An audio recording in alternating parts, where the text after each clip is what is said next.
जय हिंद। मैं विकास कुमार अपने यूट्यूब चैनल टेस्ट ग्रुप पे आप सभी बच्चों का स्वागत करता हूं।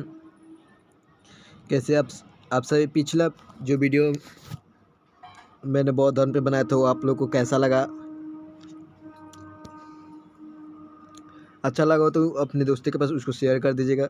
वीडियो को पूरा देखिएगा, ठीक है। जो इसके पहले मैंने वीडियो बनाया था बौद्ध धर्म पे, आज ये वीडियो किस पे? इकोनॉमिक्स पे है। इकोनॉमिक्स में क्या हम लोग देखेंगे लोग आज प्रमुख समितियाँ। महाजन समिति का किससे महाजन समिति का संबंध किससे है? रंगराजन समिति, सरकारिया समिति, राजमनार समिति, ये प्रमुख समितियां देखेंगे, ठीक है। चलिए शुरू किया जाए। अब क्लास शुरू करने से पहले आप सभी अपने सभी दोस्तों को जोड़ लीजिए फटाफट से। जल्दी जल्दी आप सभी अपने दोस्तों को जोड़िए।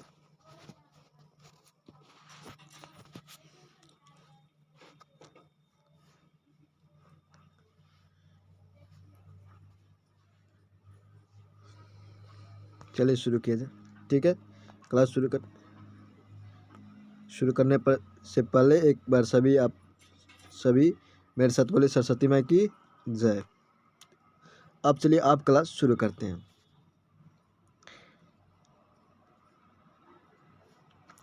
हेडिंग ले प्रमुख समिति।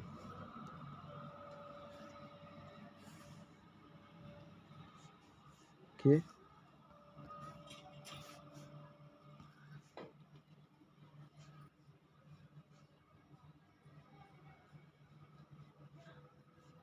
मुख्य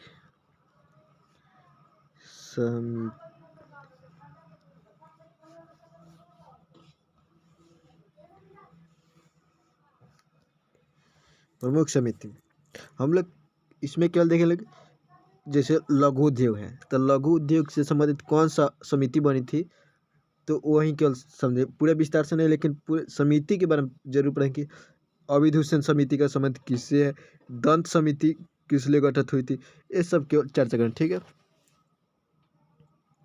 बहुत छोटा क्लास होने वाला 10 या 15 मिनट का, ठीक है।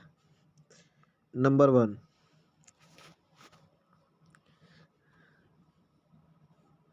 लिखिए अविभूषण।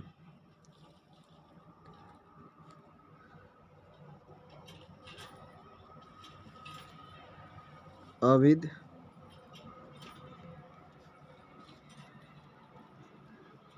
हुसैन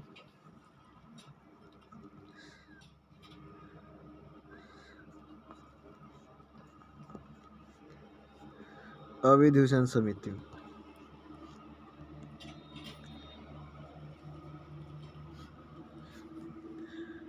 अविभूषण समिति इसका संबंध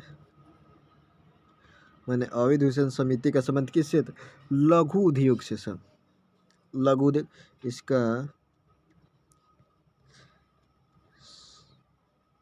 संबंध लघु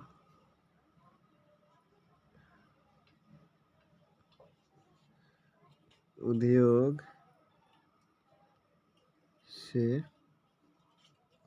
है, ठीक है। मैंने अविभूषण समिति किस लिए गठित हुई थी? तो लघु उद्योग को बढ़ावा देने के लिए, ठीक है। तो उसका संबंध किससे? लघु उद्योग से।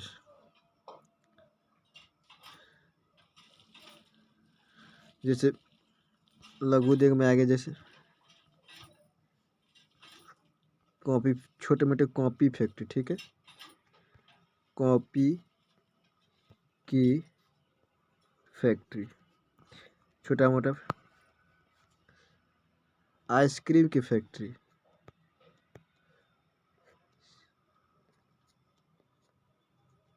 आइसक्रीम हो गया, इसकी फैक्ट्री हो,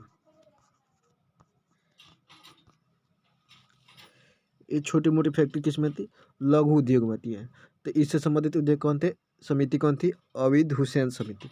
आपसे सवाल पूछेगा अविभूषण समिति का संबंध किससे है, तो आप लोग आंसर दीजिएगा क्या? लघु उद्योग से। ठीक है। नंबर 2,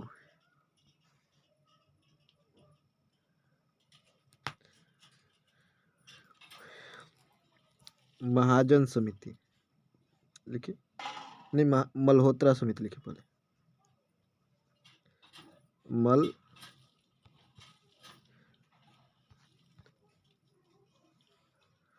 मल्होत्रा समिति।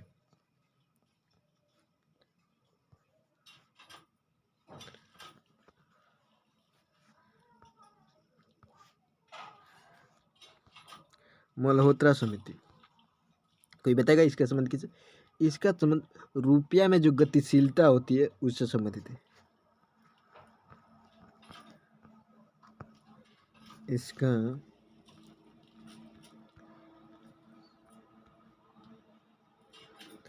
का संबंध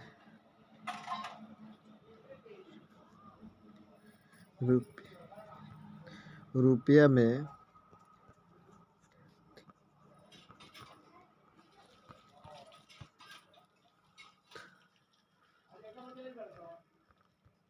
से है। मल्होत्रा समिति का संबंध किससे? रुपया में गतिशीलता से। नंबर 3,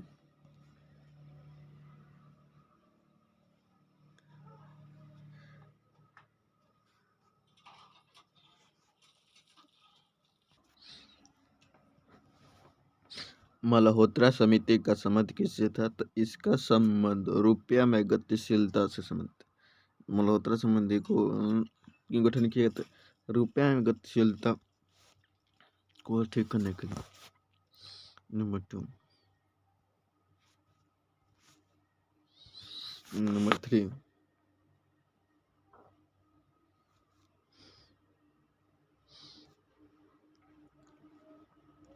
महाजन समिति।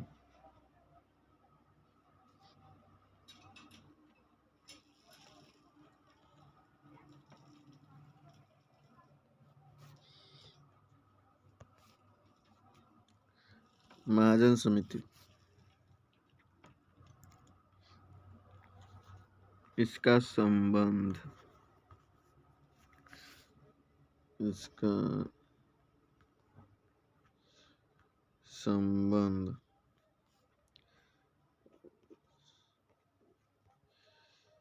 चीनी उद्योग से संबंधित है।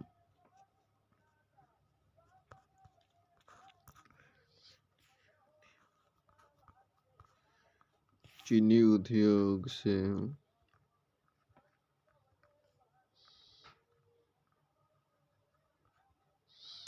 संबंधित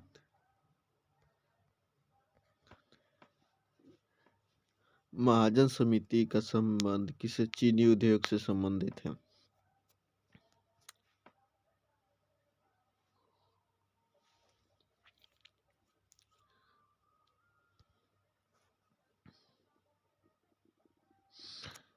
नंबर 12 देख लो हम लोग, अविदूषण, जिसका संबंध लघु उद्योग से संबंधित है। दूसरा का देखे मल्होत्रा समिति, रुपये में गतिशीलता से संबंधित है। और तीसरा देखे महाजन समिति, जिसका संबंध चीनी उद्योग से संबंधित है। इसलिए नंबर 4,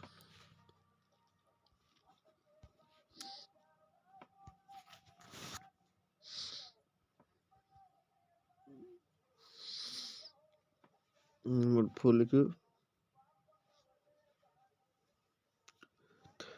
दंत समिति।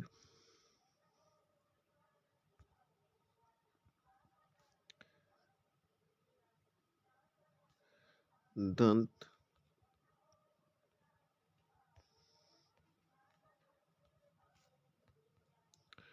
समिति,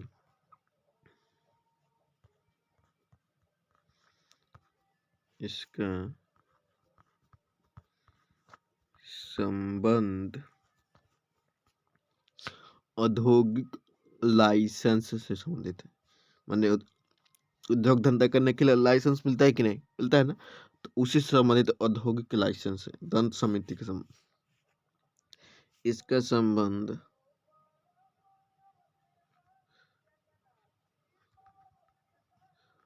औद्योगिक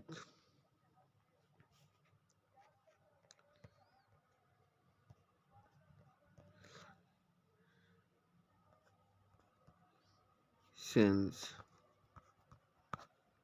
से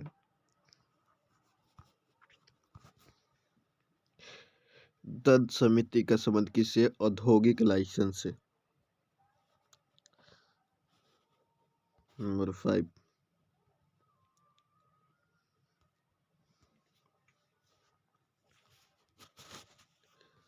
राजमनार समिति लिखिए।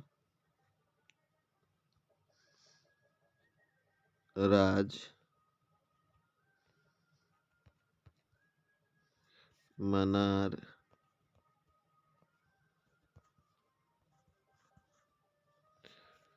राजमनार समिति। बताइए राजमनार समिति का संबंध किससे?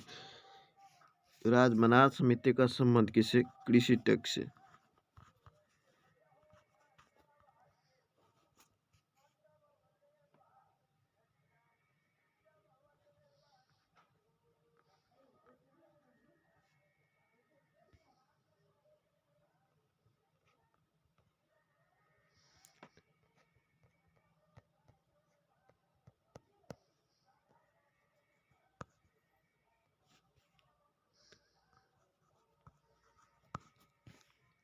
राजमनार समिति का संबंध किससे था? कृषि टैक्स से संबंधित है।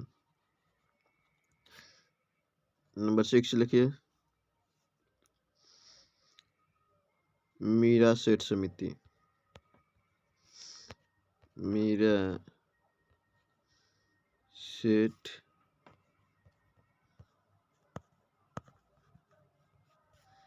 मीरा सेठ समिति।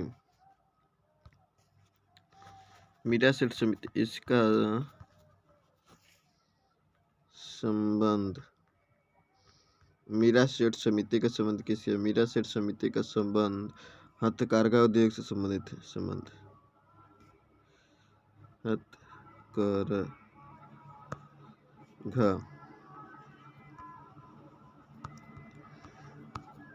उद्योग से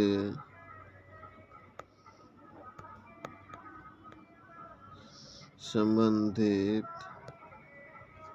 है। इसका संबंध हथकरघा उद्योग से संबंधित है। नंबर 7,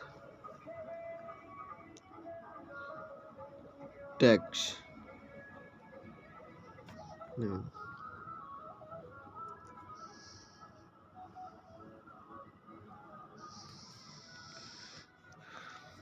केलकर समिति या राज चलैया समिति। केलकर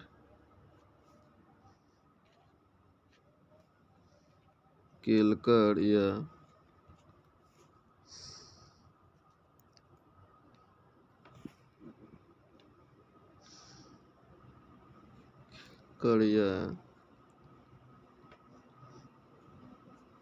राज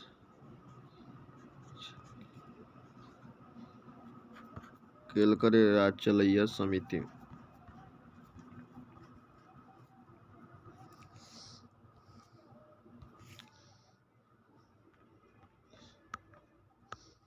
राज चलैया समिति इसका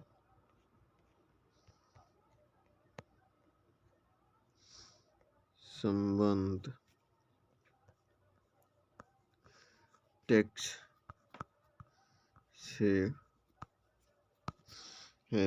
नंबर 7, केलकर या राज चलैया समिति का संबंध किससे है? तो टैक्स से। नंबर 8, सरकारी समिति।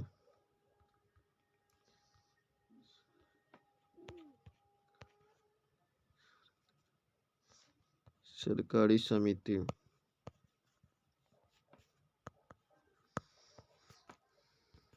देखिए इसका संबंध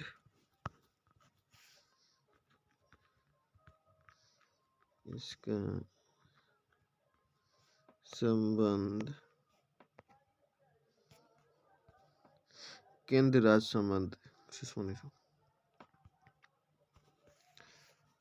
का संबंध केंद्र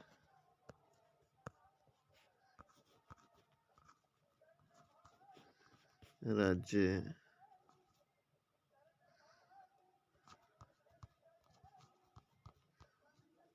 संबंध से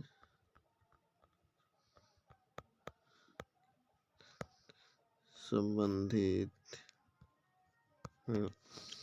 सरकारी समिति का संबंध किसे केंद्र राज्य संबंध से संबंधित है। ठीक, नंबर 8 हो गया। 9 में 9 लिखिए।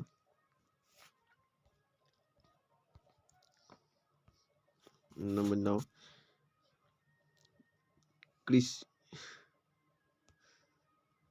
कृषि टैक्स। नहीं, कृषि टैक्स तो होगा, राज्य मनार समिति कृषि टैक्स हो गया।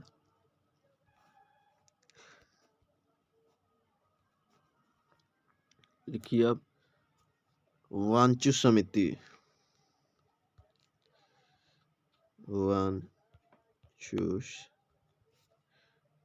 वांचू समिति है। वांचुआ नहीं समझिएगा। वांचू समिति। वांचुआ त्योहार है जो कहाँ का, असम का। ये वांचू समिति है। वांचू समिति इसका संबंध क्या था, डायरेक्ट टैक्स से।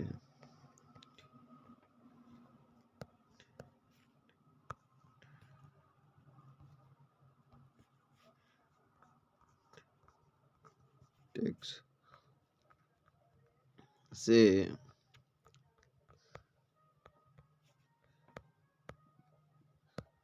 संबंधित है। वांचू समिति का संबंध किसे है, तो डायरेक्ट टैक्स है। अब कितना लोग को यही पता नहीं होगा कि डायरेक्ट टैक्स जो होता है किसे कहते हैं। डायरेक्ट टैक्स वह टैक्स होता है जिस व्यक्ति पर लगता है वही देता है। जैसे इनकम टैक्स हो गया। इनकम टैक्स जिस पर लगता है वही देता है। जबकि इनडायरेक्ट टैक्स वो होता है जो लगता है किसी और पर और देता है कोई और। जैसे आप लोग सामान खरीदते हो, उस पर देखिएगा लगता है income include of all tax. वो क्या था, इनडायरेक्ट टैक्स होता है। जितने में आप लोग सामान खरीदते हो वो इनडायरेक्ट टैक्स देते हैं हम लोग। डायरेक्ट टैक्स समझ गए, लिख लीजिए डायरेक्ट टैक्स।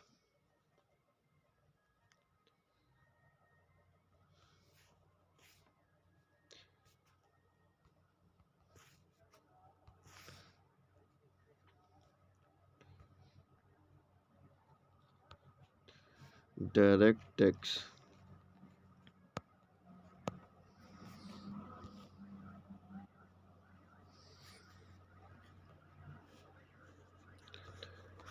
टैक्स जिस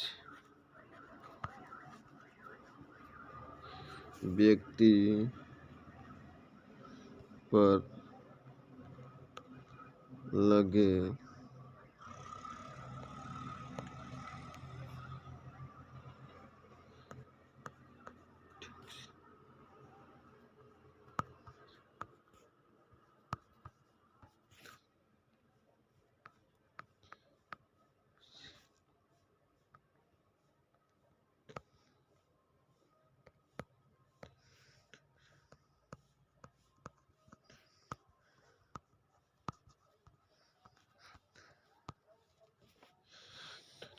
जिस व्यक्ति पर लगे, अगर वही टैक्स भरे तो उसे डायरेक्ट टैक्स कहते हैं।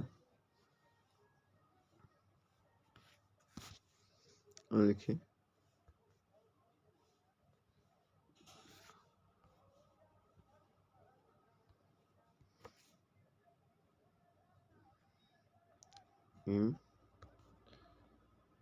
डायरेक्ट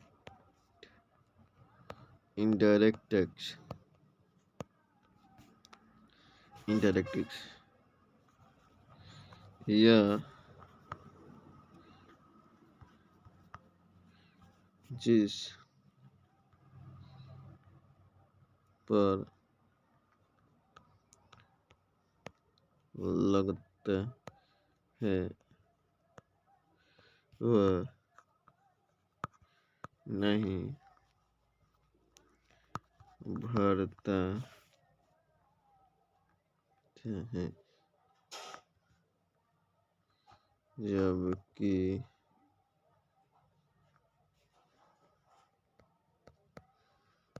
उस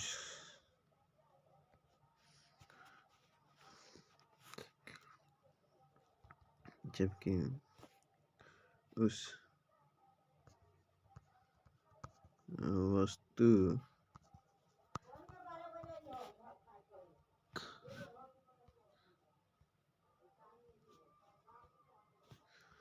वस्तु का जो उपयोग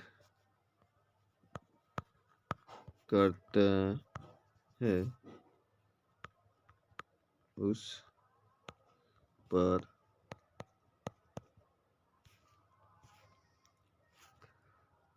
उस वस्तु का जो उपयोग करता है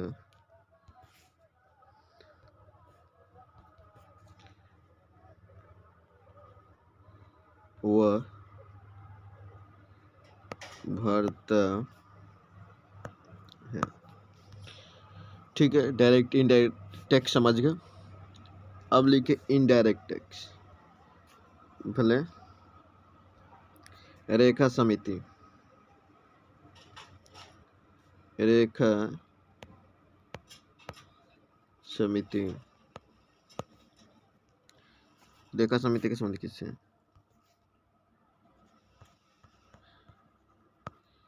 इसका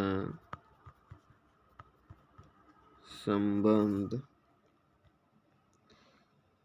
इनडायरेक्ट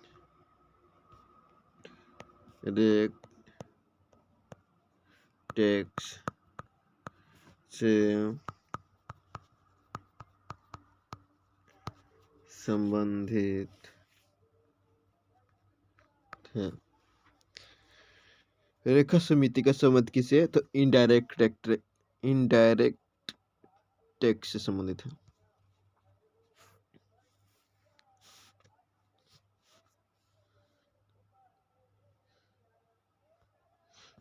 रंगराजन समिति नंबर 9,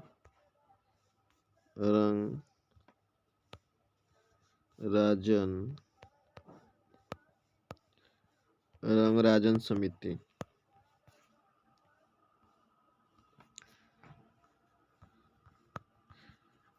इसका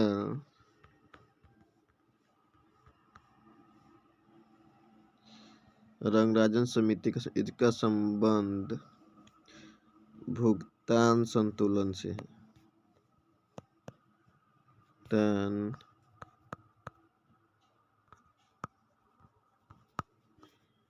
तुलन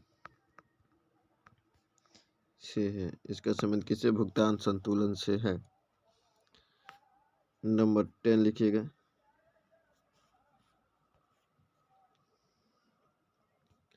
नर्सिंग समिति,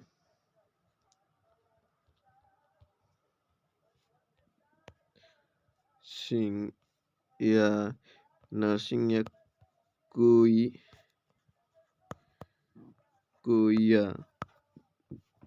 समिति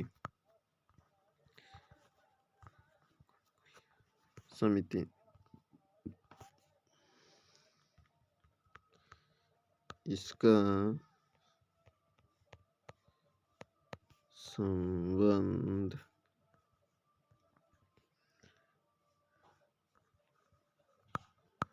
बैंकिंग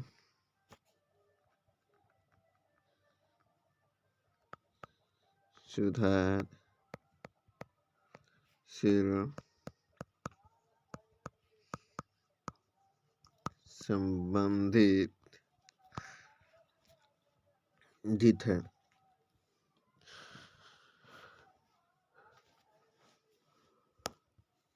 हो गया, ये हुआ आप लोग का लगभग 12-13 समिति हो गया। ये आप लोग की पूरी समिति आज कंप्लीट हो गई।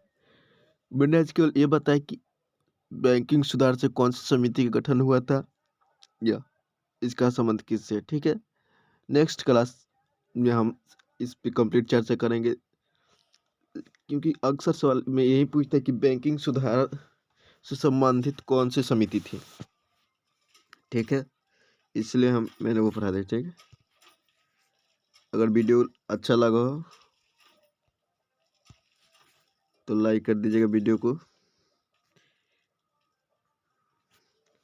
लाइक कर दीजिए, चैनल को सब्सक्राइब कर लीजिएगा, इस बेल आइकन को दबाना ना भूले ताकि आपको नोटिफिकेशन मिलता है। ठीक है, तब तक के लिए थैंक यू, धन्यवाद।